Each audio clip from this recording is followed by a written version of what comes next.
الحمد لله وكفى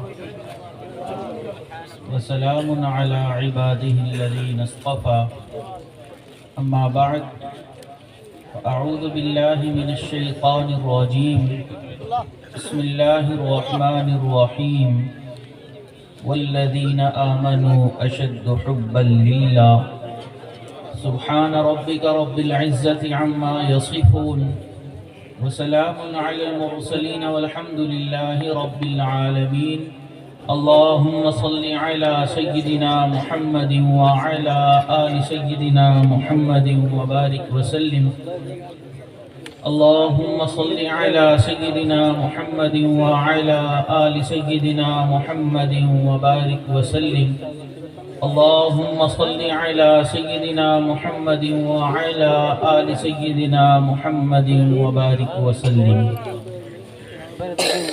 ارشاد باری تعالی ہے والذین آمنوا اشد حبا للہ، اور وہ لوگ جو ایمان لائے، ایمان والے ہیں، ان کو اللہ رب العزت کے ساتھ شدید محبت ہوتی ہے. اللہ رب العزت نے انسان کو اپنی قدرت کاملہ سے پیدا فرمایا اور ان کو دو حصوں میں تقسیم فرمایا. هو الذی خلقکم فمنکم کافر ومنکم مؤمن. ان میں سے کچھ ایسے ہیں جو ماننے والے ہیں اور کچھ نہ ماننے والے ہیں، کچھ ایمان والے ہیں، کچھ غیر ایمان والے ہیں، کچھ اللہ کے یار ہیں اور کچھ غدار ہیں. یاد رکھیں جو بھی انسان ایمان والا ہے، مومن ہے، اس کے ساتھ اللہ رب العزت کو ذاتی محبت ہوتی ہے، اور کفر اور کفار کے ساتھ اللہ رب العزت کو ذاتی عداوت ہوتی ہے. اس لیے اللہ رب العزت کو کفر کے ساتھ اور ان کے ساتھ محبت کرنے والے بھی پسند نہیں، اس لیے ان کی مشابہت اختیار کرنے سے بھی منع فرما دیا. فرمایا من تشبہ بقوم فہو منہم، جس قوم کی انسان مشابہت اختیار کرے گا وہ اسی میں سے ہوگا. انڈیا میں ایک نیک آدمی تھے، تو ان کا خواب میں کسی کو زیارت ہوئی. پوچھا آگے کیا معاملہ ہوا؟ تو وہ کہنے لگے کہ بڑے سخت معاملات سے گزرا ہوں. پوچھا ہوا کیا؟ کہنے لگے کہ ایک مرتبہ انڈیا میں تہوار تھا، ہولی کا دن، جو ہندو لوگ ہیں ان کی عید کا دن. تو اس دن وہ اپنے جتنے لوگ ہوتے ہیں ان کو رنگ سے رنگ دیا کرتے ہیں، اس کو ہولی بولتے ہیں. تو میں اسی طرح گھر سے باہر نکلا، کسی کام سے جا رہا تھا، میرے منہ میں پان تھا اور میں اس کو کھا رہا تھا. پھر اچانک مجھے پان کی پیک کو پھینکنا تھا، تو میں نے سوچا کہ کہاں پھینکوں، تو اتنے میں ایک نظر میری گدھے کے اوپر پڑی. تو میں نے شرارتاً کہا کہ اے گدھے، آج ہولی کا دن ہے اور اس دن میں تجھے کسی نے نہیں رنگا، لا میں تجھے رنگ دیتا ہوں. یہ کہہ کر میں نے پیک اس کے اوپر پھینک دی، اس کو لال رنگ پھینک دیا. اللہ نے اس بات پہ پکڑ کر لی کہ تم نے کفار کی مشابہت کیوں اختیار کی ہے. تو من تشبہ بقوم فہو منہم، جس قوم کی انسان مشابہت اختیار کرتا ہے وہ اسی میں سے شمار ہوتا ہے. تو اس لیے ہمیں چاہیے کہ اپنی زندگی ہم ایمان والوں کی طرح بنائیں، تاکہ قیامت والے دن اللہ رب العزت ہمارا حشر ایمان والوں کے ساتھ کرے. تو اللہ رب العزت کو ایمان والوں کے ساتھ ذاتی محبت ہوتی ہے. ایمان والے اللہ کے محبوب ہوتے ہیں، اللہ رب العزت کو ان سے بڑی شدید محبت ہوتی ہے. حضرت بایزید بسطامی رحمت اللہ علیہ اکثر یہ جملہ فرماتے تھے کہ اے ایمان والو، اللہ کو تم سے بڑی محبت ہے. کسی نے کہا کہ آپ یہ دعویٰ کرتے ہیں، دعویٰ دلیل مانگتا ہے، دلیل کیا ہے کہ اللہ کو واقعی ایمان والوں سے محبت ہے؟ تو وہ فرمانے لگے کہ دیکھو، ایک قانون ہے، اصول ہے کہ اگر کوئی انسان کسی سے محبت کرتا ہے وہ محب کہلاتا ہے. محب اپنے محبوب کے لیے بہت کچھ بھی کرے، بہت نعمتیں بھی اس کے اوپر وار دے، پھر بھی وہ یہ سمجھتا ہے کہ محبوب کے لیے میں اتنا نہ کر سکا جتنا کرنا چاہیے تھا، اس کے مخالف، اس کے بالمقابل محبوب تھوڑا سا بھی مسکرا دے، محب سمجھتا ہے کہ میرے لیے بہت ہو گیا، آج تو محبوب نے میرا ذکر کر لیا۔ وہ کہنے لگا دنیا کا قانون ہے، اصول ہے، محبت میں تو ایسا ہی ہوتا ہے۔ وہ فرمانے لگے قرآن مجید تو پڑھو، اللہ رب العزت نے انسانوں کو کتنی نعمتوں سے نوازا، اتنی نعمتیں وَإِن تَعُدُّوا نِعْمَةَ اللَّهِ لَا تُحْصُوهَا، ہم ان نعمتوں کو گن بھی نہیں سکتے۔ اس کے بعد اللہ فرماتے ہیں قُلْ مَتَاعُ الدُّنْيَا قَلِيلٌ، یہ دنیا کی متاع تو بہت تھوڑی ہے، اس کے بدلے میں انسان ہے، انسان کی زندگی محدود، اس زندگی کے اندر وقت محدود، اس نے اس تھوڑے سے وقت میں اللہ کو یاد کر لیا۔ اللہ فرماتے ہیں وَالذَّاكِرِينَ اللَّهَ كَثِيرًا وَالذَّاكِرَاتِ، اتنی نعمتیں کے باوجود اللہ نے قلیل کا لفظ استعمال کیا، اور مومنین کے تھوڑے سے ذکر پر اللہ نے کثیر کا لفظ استعمال کیا۔ یہ بتاتا ہے کہ اللہ کو ایمان والوں سے بہت محبت ہے۔ اس لیے ہر ایمان والا اللہ کا محبوب ہے، چاہے وہ اعمال میں برا ہی کیوں نہ ہو۔ اعمال اس کے اچھے ہیں یا برے یہ الگ بحث ہے، اگر وہ دائرہ اسلام کے اندر شامل ہے، ایمان والا ہے، اللہ کے دوستوں میں شامل ہے، اللہ تعالیٰ قرآن مجید میں ارشاد فرماتے ہیں اللہ ولی الذین آمنوا، اللہ دوست ہیں ایمان والوں کے۔ یہ بہت بڑی نسبت ہے، اس کے اوپر غور کریں، آپ کو مزہ اور لطف آئے گا۔ اللہ تعالیٰ چاہتے تو فرما سکتے تھے ایمان والے میرے دوست ہیں، نہیں، اللہ نے نسبت کو اپنی طرف رکھتے ہوئے فرمایا کہ میں رب ذوالجلال ایمان والوں کا دوست ہوں۔ اس کی مثال آپ یوں سمجھیں کہ ایک بادشاہ کسی بھنگی کو بلائے اور اس بھنگی کو کہے کہ آج کے بعد تم میرے دوستوں میں شامل ہو۔ اس کے لیے کتنے اعزاز کی بات ہے کہ میرا حلقہ یاراں جو ہے اس کے اندر بادشاہ بھی شامل ہو گیا۔ لیکن اگر بادشاہ اس کو تبدیل کر کے یوں کہہ دے کہ آج کے بعد میں تمہارے دوستوں میں شامل ہوں، تو یہ اس سے بھی بڑے اعزاز کی بات ہے۔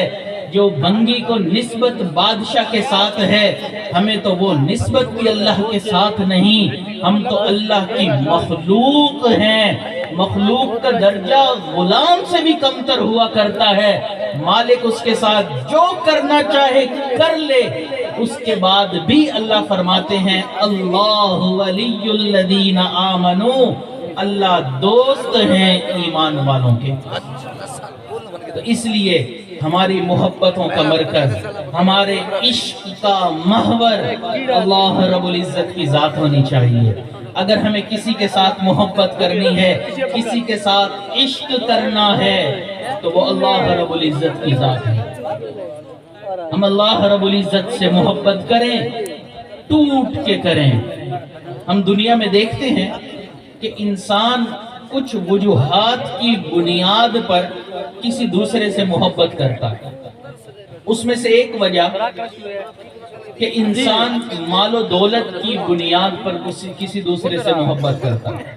اگر کسی کے پاس مال و دولت زیادہ ہے تو مال و دولت کی وجہ سے طاقت زیادہ ہے تو اس سے محبت کرتے ہیں، لوگ اس کے ارد گرد گھومتے ہیں۔ اور اگر کوئی ایسا بندہ اس کو اپنا نمبر دے دے تو وہ نمبر تعویذ کی طرح گلے میں لٹکا کر گھومتے ہیں کہ فلاں وڈیرے کے ساتھ، فلاں وزیر کے ساتھ، فلاں مشیر کے ساتھ میرے تعلقات ہیں۔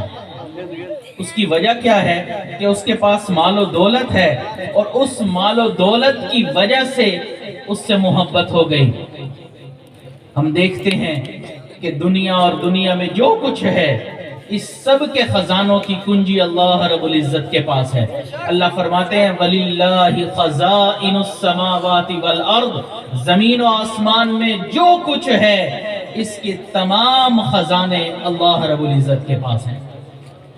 اب آپ اندازہ لگائیں اللہ رب العزت کے پاس اتنی مال و دولت ہے، اتنے خزانے ہیں کہ ہم سوچ بھی نہیں سکتے. تو اگر ہم مال و دولت کو بنیاد بناتے ہیں تو اللہ رب العزت کا یہ حق ہے کہ اللہ کے ساتھ محبت کی جائے. پھر ہم دنیا میں دیکھتے ہیں کہ لوگ حسن و جمال کی بنیاد پر محبت کرتے ہیں. کوئی حسین منظر دیکھ لیا، کوئی حسین پھول دیکھ لیا، کوئی خوبصورت ٹھپا دیکھ لیا، اس سے محبت کر بیٹھتے ہیں. تو حسن و جمال کی بنیاد پر دنیا میں محبت کی جاتی ہے. تو جس ذات نے حسن و جمال کو پیدا کیا وہ ذات خود کتنی خوبصورت ہو. ان اللہ جمیل ویحب الجمال، اللہ بہت خوبصورت ہے، اس میں کوئی شک نہیں، اللہ بہت خوبصورت ہیں. ذرا محبت تو کر کے دیکھیے کہ آپ کو لطف آئے گا ان حسینوں پر کیا مرنا.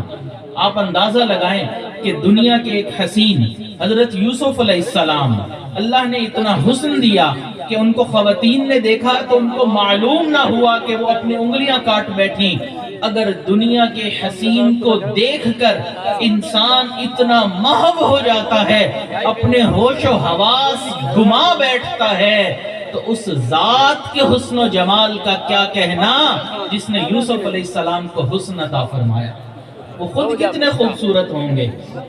حدیث مبارکہ میں ہے کہ جب جنتی جنت میں جائیں گے تو جنت کے اندر موجود حور و غلمان کی خوبصورتی کو دیکھیں گے، 70 سال تک ٹکی باندھے ان کے حسن و جمال کو دیکھتے رہیں گے کہ کیسی اللہ نے یہ حسن و جمال ان کو عطا فرمایا. پھر حدیث مبارکہ میں ہے کہ ایک وقت آئے گا کہ اللہ رب العزت ایمان والوں پر فضل فرمائیں گے اور ایمان والوں کو اپنے دیدار کے لیے بلائیں گے. یہ ایمان والوں کے لیے بہت خوشی کا وقت ہوگا. یاد رکھیں وہ دیدار ایسا رکاوٹ کے بغیر ہوگا جیسے انسان چاند کو دیکھتا ہے، دیکھنے میں کوئی رکاوٹ نہیں ہوتی. اسی طرح ایمان والے اللہ رب العزت کا دیدار کریں گے. وہ دیدار بے جہت ہوگا، وہ دیدار بے کیف ہوگا، وہ دیدار بے مثال ہوگا، وہ دیدار بے شبہ ہوگا. ایسا دیدار ہوگا جس طرح انسان آندھی میں کھڑا ہوتا ہے تو آندھی چلتی ہے تو اس کے چہرے پر آندھی کی مٹی کی ایک تہ چڑھ جاتی ہے. جب ایمان والے اللہ رب العزت کا دیدار کر کے جنت کی طرف اپنے گھروں کی طرف واپس لوٹیں گے تو اللہ رب العزت کے نور کا ایسی تہ ان کے چہروں پر جم جائے گی کہ جب وہ لوٹ کر آئیں گے تو جنتی حور و غلمان ان ایمان والوں کو 70 سال تک ٹکی باندھے دیکھتے رہیں گے. اتنا حسن و جمال اگر اللہ رب العزت کے دیکھنے پر ایمان والوں پر آ جائے گا تو خود اللہ رب العزت کتنے حسین ہوں گے. ہم ہوئے تم ہوئے کہ میر ہوئے، اسی کی زلفوں کے سب اسیر ہوئے. اللہ رب العزت بہت خوبصورت ہیں. تو اگر ہم خوبصورتی کو بنیاد بنائیں تو اللہ رب العزت یہ حق رکھتے ہیں کہ ان کے ساتھ محبت کی جائے. پھر ہم دنیا میں دیکھتے ہیں کہ لوگ فضل و کمال کی بنیاد پر محبت کرتے ہیں. اگر کوئی انسان کسی فیلڈ کے اندر کمال حاصل کر لے، اس کے دیوانے کچھ لوگ اس کو مل جاتے ہیں. ہم نے تو دیکھا کہ اگر کوئی انسان اچھا کرکٹر ہو، فٹ بالر ہو، تو اسی کے نام کی شرٹ پہن کر اس کے دیوانے گھوم رہے ہوتے ہیں، بتاتے پھرتے ہیں کہ ہم فلاں انسان کو فالو کرتے ہیں کیونکہ اس نے اپنی فیلڈ میں کمال حاصل کر لیا. اسی طرح کوئی اچھا خطیب بن گیا، اس خطیب کو بھی سننے والے لوگ ہوتے ہیں. کوئی اچھا قاری بن گیا، اس کے بھی کچھ لوگ فالوور ہوتے ہیں. تو فضل و کمال کی بنیاد پر لوگ فالو کرتے ہیں، محبت کرتے ہیں. اللہ رب العزت کے فضل و کمال کا کیا کہنا. اللہ تعالیٰ قرآن مجید میں ارشاد فرماتے ہیں قُلْ لَوْ كَانَ الْبَحْرُ مِدَادًا لِكَلِمَاتُ رَبِّي لَنَفِدَ الْبَحْرُ قَبْلَ أَن تَنْفَدَ كَلِمَاتُ رَبِّي.